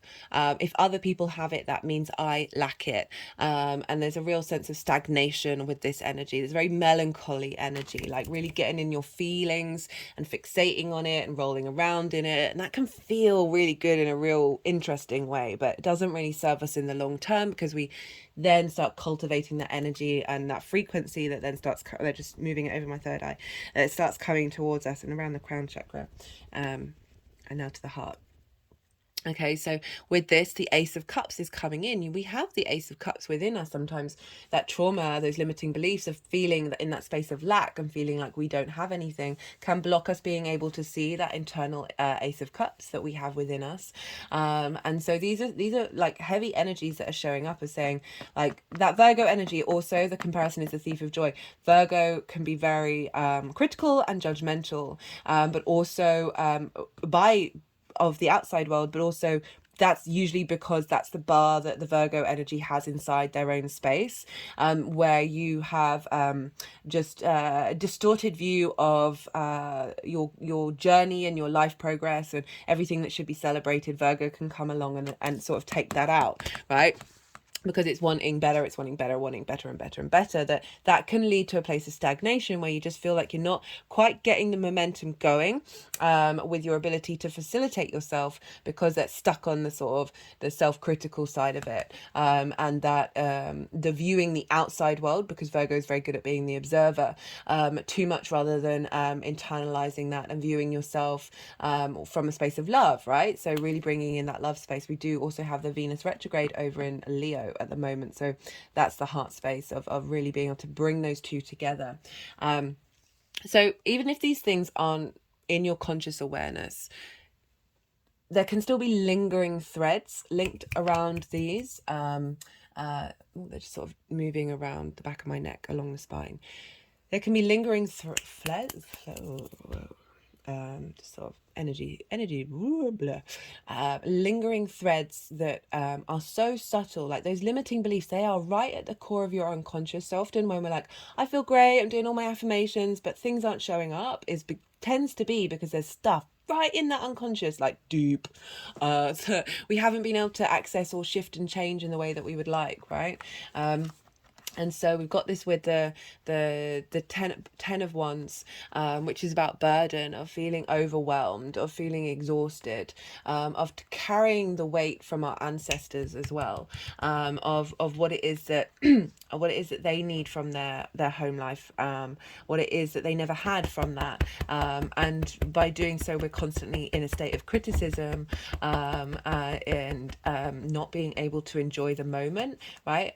This is all about the effort, so much effort getting involved. There's nothing wrong with hard work or effort, but this hunch spine, not the one. Not being able to see that it's a clear day, and find the joy in that. So there's not much joy in these cards. This is also about releasing energy from the ancestors, releasing they are here, they are supporting you, they are taking the weight of these wands, helping clear that nine of swords as well. And the reason why I say that is because we've got the Knight of Swords coming in, and this is being able to see clearly and take action on those soul contracts that are no longer working, or not no longer working, but are have come to a point of completion. Like there's an element of direct motion that is happening with this. We're moving forward into another space that is being released. And we've got this with Temperance. This is about alchemy. So, there are things showing up over the shadow phase to the 23rd of August that are letting you know what's going to get transmuted, okay? And being able to navigate that with a sense of flow with that Knight of Swords, because it's air energy. So again, very the ability to move, like Gemini, of like being able to be mutable and adapt to the new reality, but also being able to be in command of what's going on during the shadow phase. We've got it with Temperance, and so this is Sagittarius. So another mutable energy. This card's shown up loads in the readings. And this is about alchemy, the alchemical process of refining, of working with something, of being in dedication to something, of purifying it and transforming it to the root essence of what it is. And this is acknowledging that we need to do that with our inner self. We need to do that with every single part of us. We are multifaceted, multidimensional beings. We have the capacity of holding space for many different versions of ourselves all at once, without invalidating the core and the root of our soul, right? So this is about spending time in dedication, tending and refining those different ways that you express yourself and understand yourself. This also can be about alchemizing healthy ways of engaging in your home life. But it's all about bringing in magic, because you see here the water is going up right into the cup. This is about going against the known, right? Breaking out into the unknown of this new dynamic that we're headed towards. We have for the retrograde itself, so we've got a big shift of energy. We've got the Page of Pentacles, we've got the Wheel of Fortune, and we've got the Six of Cups. Which way are they wanting to go?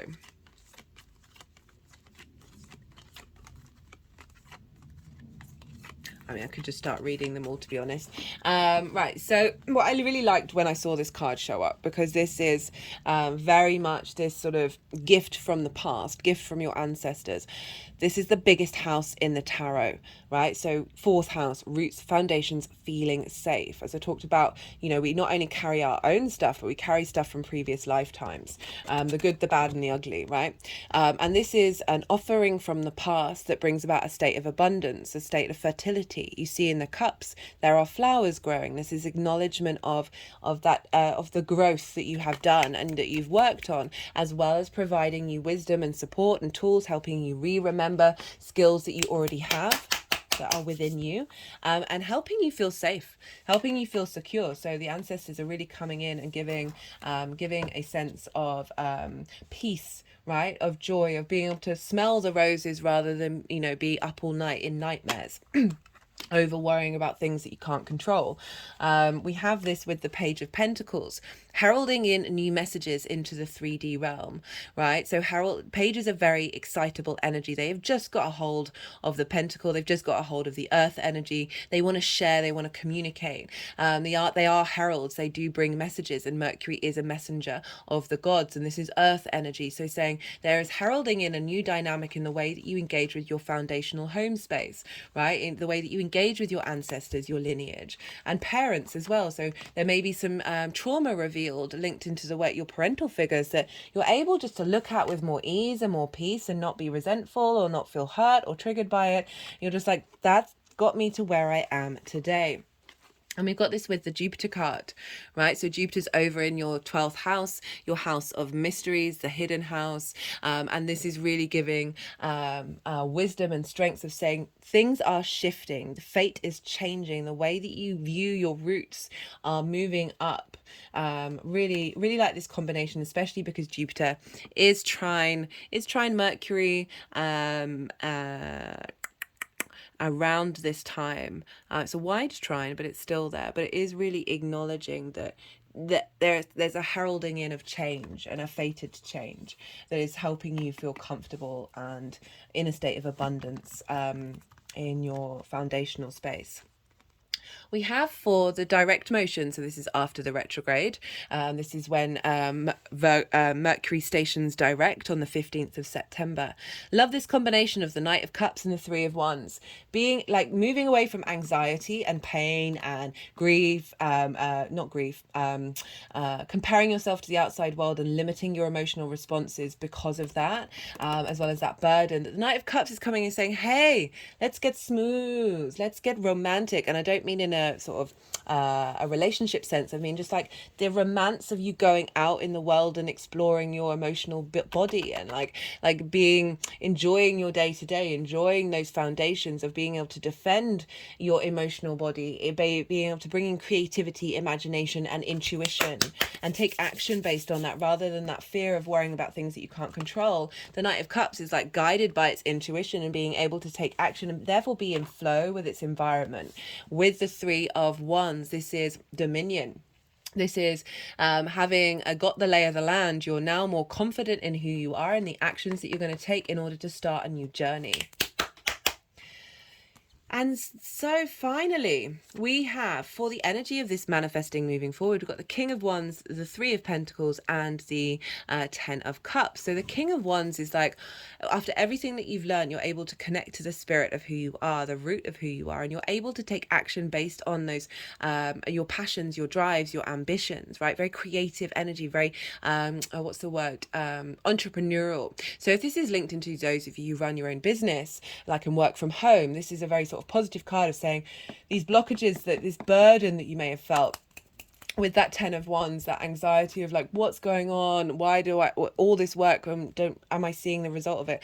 King of Wands is coming on with this sense of maturity of saying, I know what I'm doing and I'm able to take the right action based on my, on that passion and that drive that I have that is going to facilitate that home space. Okay. Also with the opposition with the 10th house of your life purpose, of like bringing that in, of like really finding the ability to navigate that dynamic, that home and that career, life purpose energy of being able to instigate action that is taking you forward to the Three of Pentacles and the Ten of Cups. So this is a wonderful combination. Three of Pentacles is one of my favorite cards in the deck. This is about mastery. So feeling confident in your home space, understanding who you are at the roots of foundations, understanding the skills that have been revealed to you, the new dynamics of communication and healing that you have with this Virgo energy, that you're not questioning it, right? You know what you're doing. And this is drawing towards you a sense of collaboration. So this can either be other skills that you have, or other people that you live with. It's just generally bringing towards you people who also operate from that space of mastery, that they've got other skills that they're bringing to the table in order to create something beautiful and long lasting. This might be dedicating yourself to revamping the home space, whether that's figuratively or literally, of creating a space in your home that facilitates cooperation and mastery, rather than comparing yourself to other people. This is about cooperating with other people, or feeling that this isn't a long-lasting and beautiful environment because you're so anxious over everything. We've got another 10, right? So this is the 10 of Cups. This is the happily ever after. So for some of you, right, we've got the nuclear family there. For some of you, this might be something that is instigating that cycle. And so, this nuclear family can represent absolutely anything. It's a representation of emotional contentment in every area of your life. And so this, but there is a home in the background, an acknowledgement of that you are content within yourself. It doesn't have to be in a home space. Okay. So roots and foundations, you're bringing a sense of enlightenment, right? So this is the only rainbow in the tarot. Rainbows are very esoteric in their meaning. The way that I link into it is like light that's refracted forms the chakra body, right? So these are all wheels. Chakras are the word in Sanskrit is wheel. It's this vortex that is spinning and moving and in a constant state of momentum. These are all in a rainbow and in an alignment. So it's saying there's a bringing in of this ability to tap into a sense of enlightenment and peace in your own home rather than burden, right? For those of you linked around work, this is able to build things in your home life that is long lasting and that is going to bring emotional satisfaction. Okay, right, that was a lot. Let's pull some clarification cards for you, Gemini. Let's see what wants to come through. This is the numerology deck. All the decks are in the description box if any of them take your fancy. Oh, I just saw love partnership. It didn't want to come out fully, so we'll see if it comes out again. When cards like that show up in these readings, because I am focusing on you, I would say that is a renewal of a love in your home space, right? My hand has just gone over my heart chakra, the foundational space, an understanding of the root of who you are. Okay, they're just going over the red of the rainbow, right? The root chakra. That's our survival mode, our need for safety and security. Of having a reconnection with that is coming through that ancestral lineage of then transmuting that energy back to the ancestors, where they, for those of them who haven't been able to integrate that sense of safety, they're still sort of stuck in the energy in the earth, that liberating that. As well as you, as I said, regardless of where you live and what you're doing, you having that sense of safety rather than that sense of anxiety and overburden. For some of you, this might be a reassessment of your relationships in private, the people that you live with, and building on a love relationship there. This could be for some of you a romantic relationship that's coming through that is facilitating your foundational space and your embodiment of self.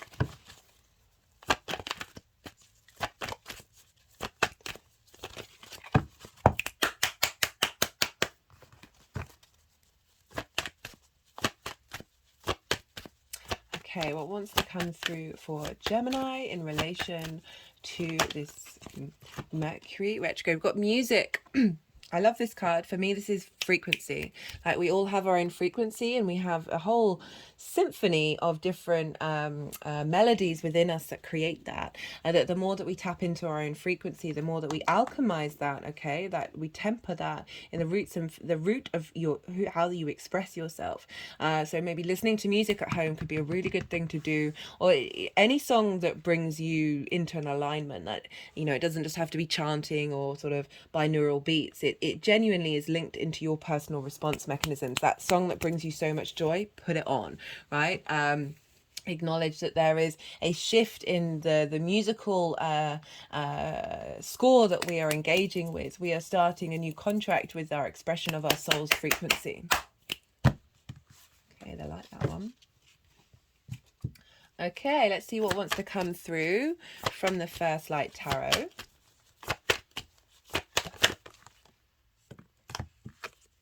That's far too many.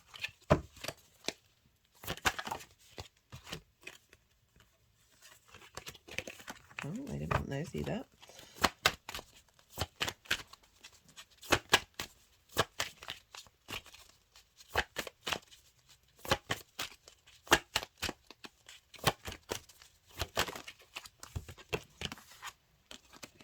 We've got the Moon. This is Pisces energy, phases, mystery, instinct, discovery. So they're going over instinct and discovery. So really being able to in tune from those foundational growth, right? From this revamp of your foundations, of that projecting like the lift off into the 10th house where you have Pisces, of like really being able to bring that into balance and discover what it is that is truly resonating as your North Star, as your guiding light. Okay, I'm going to leave it at that. It's very clear. Remember to keep that Pisces and Virgo energy in balance. Look to your Gemini energy. Be able to be playful with what's going on in your environment. And like big manifestation energy for you, Gemini. Loving this. Okay, right. Be good to yourselves. Be good to those around you. And most importantly, be well until we meet again.